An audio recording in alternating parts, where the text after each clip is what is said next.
I'm Erica Argueta, live in Salinas, where mothers are rallying to stop the violence in the city. That story coming up. BP hits a hang-up trying to contain the gusher in the Gulf. What happened? I'm Terrell Brown in Venice, Louisiana. Details coming up.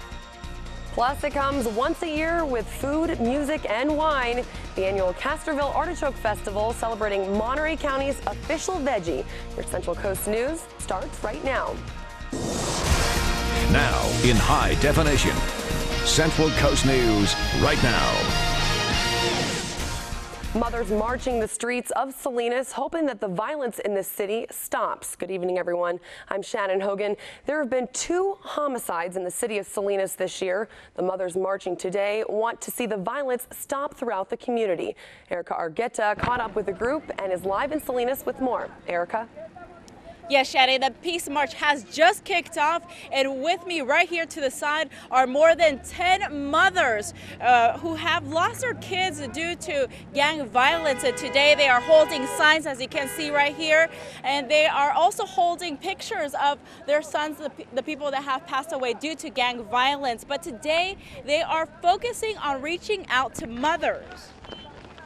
We're here to tell you that we're here to help.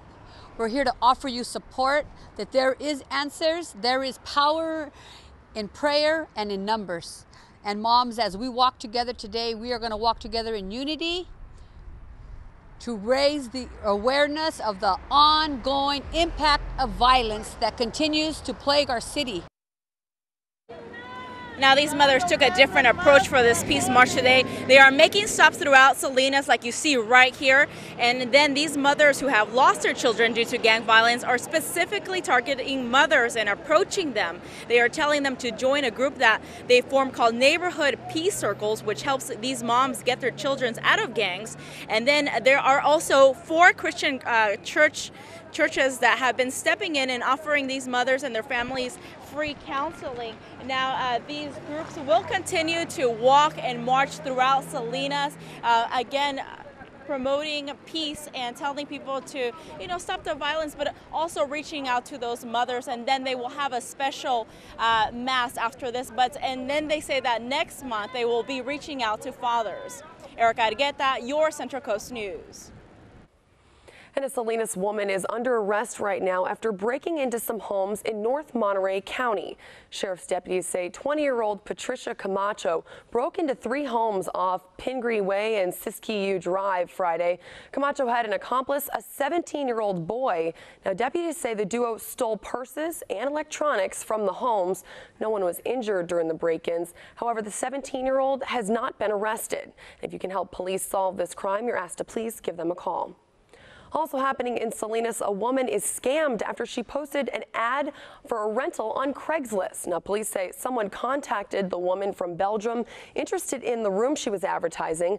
The woman received a check for nearly $4,000, but when she went to cash it at the bank, she found it was fake. Now, police say to avoid scams like this, don't accept any arrangement involving the use of Western Union, a MoneyGram, or wire transfer, and especially from anyone out of the country.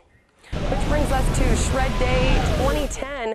Thursday, May 20th is when the event is taking place, and here are just some of the things you could consider shredding.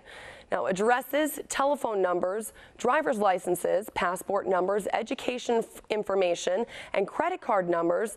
And you can look for a complete list on our website, KIONrightnow.com, and you can click under story links.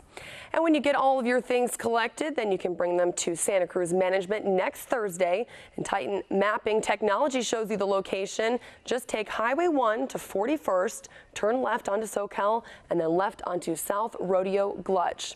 And the address for Santa Cruz Records Management is 2520 South Rodeo Gulch. Shred Day is happening from 6 a.m. to 6:30 p.m. Thursday, May 20th. And you can bring up to 50 pounds of documents to shred for free. It takes about 5 minutes, and then you're done.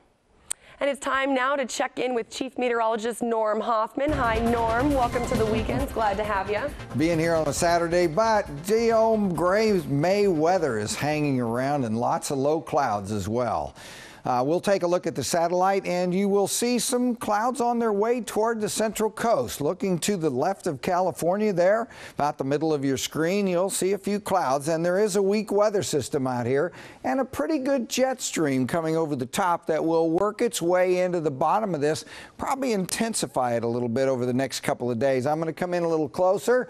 We will see partly cloudy skies tomorrow as this whole area moves off to the east and moves toward us. This morning into Hollister, down all the way to King City and down to San Luis Obispo, all the way around the bay, and then the high clouds or the low clouds cleared back to about the coast, a little bit inland over Castroville at the Artichoke Festival. Kind of hung in there much of the day, thinned out a little this afternoon, but notice it clears out on the north side of the bay as well.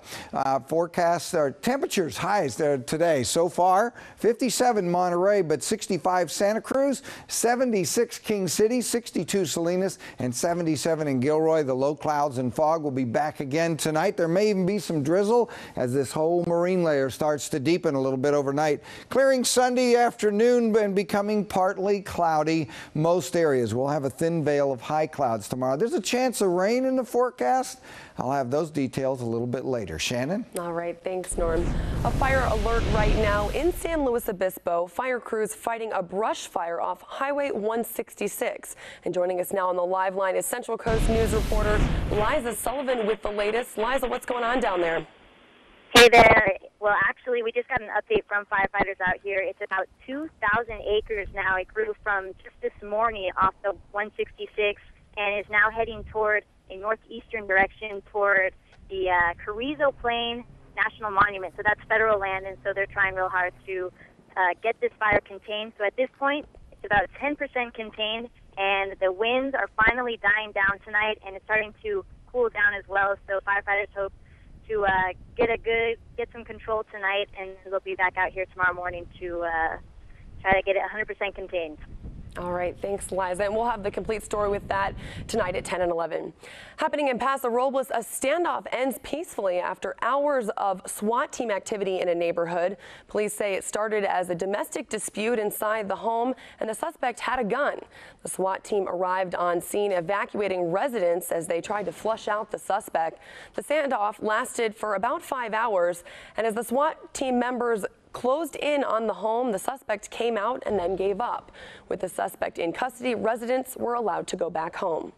My number one concern was I had my children with me. You don't see this kind of stuff, and it's kind of scary. Police are not releasing the suspect's name because he's going to be evaluated by mental health professionals. They believe he suffers from depression. And at this point, no charges have been filed against the suspect, and no one was injured.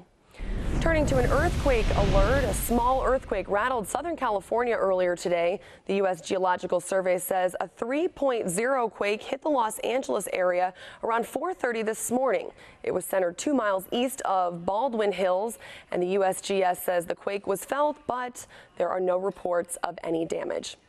And a developing story tonight, British Petroleum has announced it hit another problem trying to stop the gushing oil well in the Gulf of Mexico. This was their first attempt at a new technique, but the company is hoping to give it another go. Terrell Brown has the latest from Venice, Louisiana.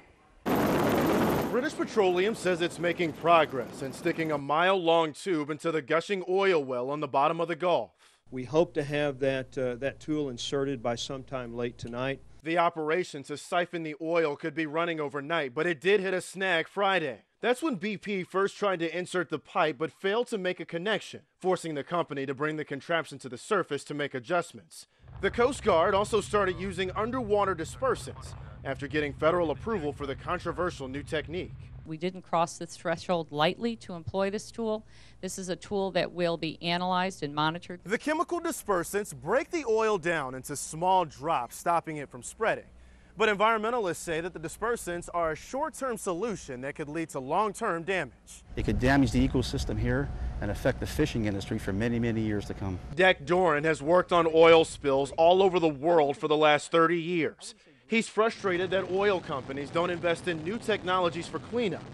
Although BP says the toxic dispersants appear to be working, Doran showed us the result of another technology successfully used in Canada. Which one do you want on your shore?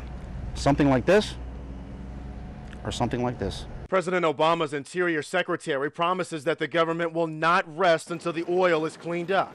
He also sent this letter to BP, demanding immediate public clarification about the company's intentions to pay all costs associated with the spill.